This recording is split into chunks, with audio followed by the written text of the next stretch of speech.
نحمده ونستعينه ونستغفره ونؤمن به ونتوكل عليه ونعوذ بالله من شرور أنفسنا ومن سيئات أعمالنا من يهد الله فلا مضل له ومن يضلل فلا هادي له ونشهد أن لا إله إلا الله وحده لا شريك له ونشهد أن سيدنا مولانا محمدا عبده ورسوله أما بعد أعوذ بالله من الشيطان الرجيم بسم الله الرحمن الرحيم إنا نحن نزلنا الذكر وإنا له لحافظون صدق الله العظيم وصدق رسوله النبي الكريم الكريم ونحن على ذلك لمن الشاهدين والشاكرين والحمد لله رب العالمين.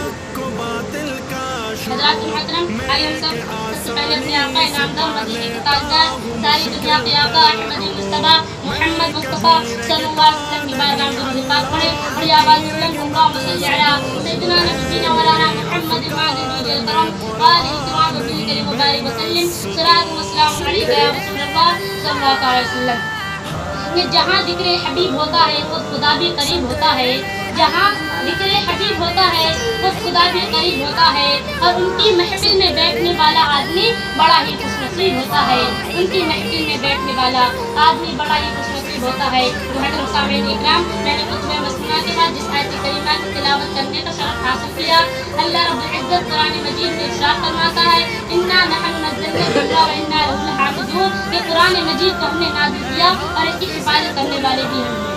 تو آسمانی کتابیں اور ہیں، آسمانی صحیفے بھی ہیں، لیکن اللہ رب العزت نے کسی کتاب کی ذمہ داری نہ لی. صرف اللہ رب العزت نے قرآن مجید کی ذمہ داری لی. توریت بھی ہے، انجیل بھی ہے، زبور بھی ہے. اللہ رب العزت نے کسی کتاب کی ذمہ داری نہ لی، صرف قرآن مجید کی ذمہ داری لی. حضرات محترم، آج یہ قرآن مجید کی بلندی کو سمجھنے کے لیے، قرآن مجید کی عظمت کو سمجھنے کے لیے، حضرات محترم میں ایک بات کو بیان کرتا ہوں کہ آپ لوگ ساری کی ساری کتابوں کو سمندر کے اندر ڈال دے، توریت کو سمندر میں ڈال دے، انجیل کو سمندر کے اندر ڈال دے، زبور کو سمندر کے اندر ڈال دے، قرآن مجید کو سمندر کے اندر ڈال دے، پھر اس کے بعد آپ لوگ ایک ایک کر کتاب کو پکاریں کہ اے توریت باہر آ جا، اے زبور باہر آ جا، اے انجیل باہر آ جا، لیکن حتیٰ کہ کوئی کتاب باہر نہ آئے گی اور جب آپ پکاریں گے کہ اے قرآن مجید باہر آ جا، تو ہندوستان کی سرزمین پر ہزاروں حفاظ کرام سینہ ٹھوک کر کے کہیں گے کہ جب تک مسلمان زندہ ہے، مسلمان کے سینے میں اسلام و قرآن زندہ ہے.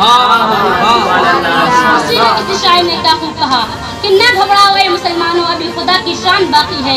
نہ گھبراؤ اے مسلمانوں، ابھی خدا کی شان باقی ہے. ابھی اسلام زندہ ہے، ابھی قرآن باقی ہے. ابھی اسلام زندہ ہے، ابھی قرآن باقی ہے. اور یہ کافر کیا سمجھتے ہیں جو اپنے دل میں ہنستے ہیں؟ یہ کافر کیا سمجھتے ہیں جو اپنے دل میں ہنستے ہیں؟ ابھی کربلا کا آخری میدان باقی ہے، ابھی کربلا کا آخری میدان باقی ہے. محترم بزرگوں، میرے حضور آپ سب کے پیغمبر حضور محمد رسول اللہ صلی اللہ علیہ وسلم سارے نبیوں میں لاجواب، ان کا لایا ہوا مذہب سارے مذہبوں میں لاجواب، ان کی لائی ہوئی کتاب ساری کتابوں میں لاجواب، ان کا لایا ہوا کلمہ سارے کلموں میں لاجواب، ان کی سلطان لاجواب، ان کی اقدام لاجواب. حضرات محترم، جو قرآن مجید دلدان میں لپٹ کر رحل پر سجائے وہ 30واں پارہ ہے، اس نے دیکھنا ہے پارہ ہے تو آسنا کے گود میں آتل رحمت اوڑھ لے. جو چپ رہے اور جو بول دے، جو چپ رہے اسے کلام پاک کہتے ہیں، اور جو بول دے اسی کو رسول پاک کہتے ہیں. حضرات محترم، قرآن مجید کے دو چہرے ہیں، جس کی زیارت کی جائے اور ایک جس کی تلاوت کی جائے. حضرات محترم، اور جس کی تلاوت کی جائے اسے کلام اللہ کہتے ہیں، اور اس کا جلوہ دیکھا جائے اسی کو محمد رسول اللہ صلی اللہ علیہ وسلم کہتے ہیں. اسی لیے کسی شاعر نے کیا خوب کہا کہ مٹانا اس کو دنیا سے کوئی آسان تھوڑی ہے، مٹانا اس کو دنیا سے کوئی آسان تھوڑی ہے. اور سنو یارو، سنو یارو، یہ کسی انسان کا فرمان تھوڑی ہے. سنو یارو، یہ کسی انسان کا فرمان تھوڑی ہے.